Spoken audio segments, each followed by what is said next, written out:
At Calvary Chapel, we have I shouldn't say pretty, it's a very strong rule. We don't counsel one-on-one, man to woman. It's woman to woman, it's man to man. If there has to be a man and a woman, there's always another person there for accountability. That way, there's no gray area. And let me encourage you, if you're in business and you have to have this one-on-one meeting, I highly encourage you, man, to see if you can grab another brother from your business and have him come. It eliminates all that other gray, kind of weird stuff that goes on, if at all possible. Don't get yourself into trouble. And if you find yourself in a weird situation, run. Learn from Job. 2 Timothy 2:2, you can write that kind of right by verse 12 where it says he ran. 2 Timothy 2:22 says, flee youthful lust. When you are in a tempting situation, run. Isn't it interesting? Maybe you found this. Every time that you're in a very tempting situation, you're about to bite on it, God always provides that escape, that way out, doesn't he? The phone rings, something happens. And you have the choice at that time to take that out or keep on going down the path that you know you shouldn't go. 1 Corinthians 10:13 says this, no temptation has overtaken you, except such as is common to man. But God is faithful, who will not allow you to be tempted beyond what you're able. But with the temptation will also make a way of escape, that you may be able to bear it. He's put that out. Take the out. And get out and spare yourself. Perhaps years of heartache. Amen? Verse 16. So she kept his garment with her till his master came home. Then she spoke to him with words like these. So in other words, Potiphar's out golfing, he comes home, she's still got his, Joe's drawers in her hand, and he comes home, and she says, the Hebrew servant whom you brought to us came in to mock me, or to fool around, or whatever, fill in the blank.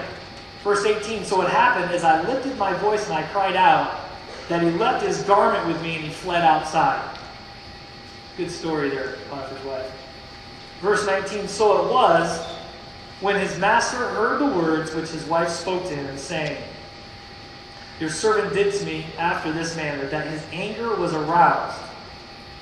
Then Joseph's master took him and put him into the prison, the place where the king's prisoners were confined. And he was there in prison.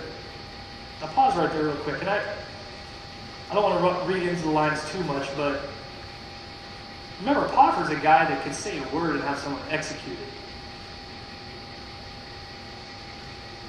I don't know how much he's believing his wife at this point, because he puts him in prison. Verse 21. But the Lord was with Joe and showed him mercy and gave him favor in the sight of the keeper of the prison. And the keeper of the prison committed, here we go again, to Joseph's hand all the prisoners who were in the prison. Whatever they did there, it was his doing.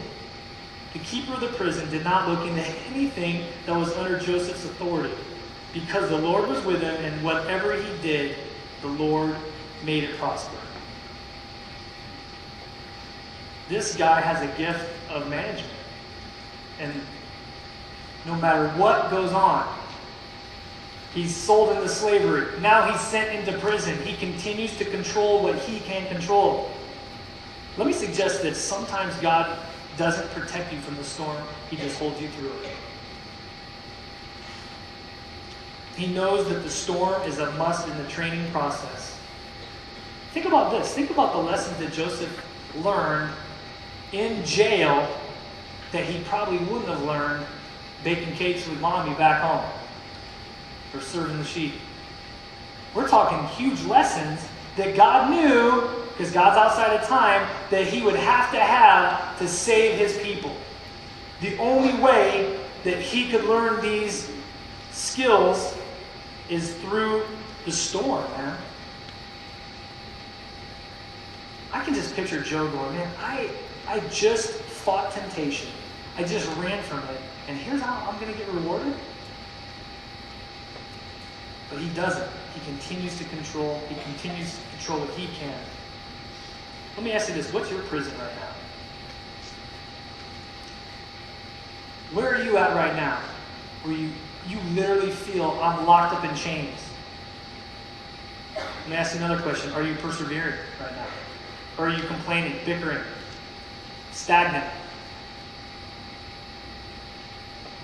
Let me give you a practical example. Some people in here right now are tired of barely making it financially. And there's bickering, there's complaining going on. To God right now. Because some of your friends are blessed financially. Let me ask you this. How are you managing the money that God has allotted to you right now? Say you make $20,000 a year. How are you managing the $20,000? Perhaps it could be you're in this season for God to allow you to grow out of materialism and out of stinginess. Because when you get through the process, then he sees you, he knows he can trust you to be a funnel of his resources to give and not to be attached to things. He's waiting, perhaps. Again, in Luke 16:10, he who is faithful in what is least is also faithful in much. He who is unjust in what is least is also unjust in what is much. Job remains faithful. He can't see the big picture, but he remains faithful. Let me just kind of summarize chapters 40 through 41. He's in jail. These two guys, a couple of Pharaoh's right-hand guys, Pharaoh must have got mad at him, the butler and the baker, remember that story? They come into jail, they have these dreams. Joseph basically interprets the dreams of the butler and the baker. And he interprets them perfectly. In that, the butler is actually restored after a time in jail back to the right hand of Pharaoh, taking his cup. And the baker, unfortunately, gets his head whacked off. And he actually said it was going to happen. And Joseph, as they were going out, as they were restored back to their right position, Joe was like, hey, make sure you remember me, okay? Remember, tell Pharaoh that I was able to tell you the dream. And 2 years go by. The butler forgets. 2 years more in prison. Until Pharaoh has some nightmares. And he's trying to get people to figure it out, and no one can. And the butler goes, hey, that's right. I knew this guy in jail that could interpret dreams. Oh, my bad. I can just picture, sweet dude, you think of this earlier? You got to go get Joseph, man. He can tell you your dream, Pharaoh. And sure enough, it's exactly what happens. Pharaoh takes Joseph out of prison. He basically tells Pharaoh that his dream represents a famine that's going to come in the land. You know, one of the dreams was these ugly cows. They came up out of the river. Next thing you know, there's some fat, good-looking cows, and the skinny cows eat and consume these big fat cows. That's kind of a weird dream, but you can see why he had nightmares on that. And Joseph interprets it that there's going to be 7 years of plenty, but you know what? There's going to be 7 years of famine, and it's not going to, you got to prepare for it now, Pharaoh. It's coming. And Pharaoh goes, oh my goodness, you are the man. And Joe says, no, I'm not the man. I just happen to know a God who can interpret dreams, who he gave me the ability to do it for you. And Pharaoh's like, okay, get him out of jail, and we need someone with wisdom to be able to handle this famine. This is going to be nasty. And Joseph, you're the guy. And he exalts Joseph to his right hand of Egypt. Probably the world power at the time. He is running the show. So you got Joseph sold into slavery, in prison, for how many years? 13 years of preparation time. Now he's about 30 years old, and he is running the show, and he says, okay, guys, this is what we're going to do. We're going to save this much of the grain, we're going to store it up, and then that way we can live. Meanwhile, all his family is back in Canaan, and the famine's so severe in the land that it's going to happen over there in Canaan too.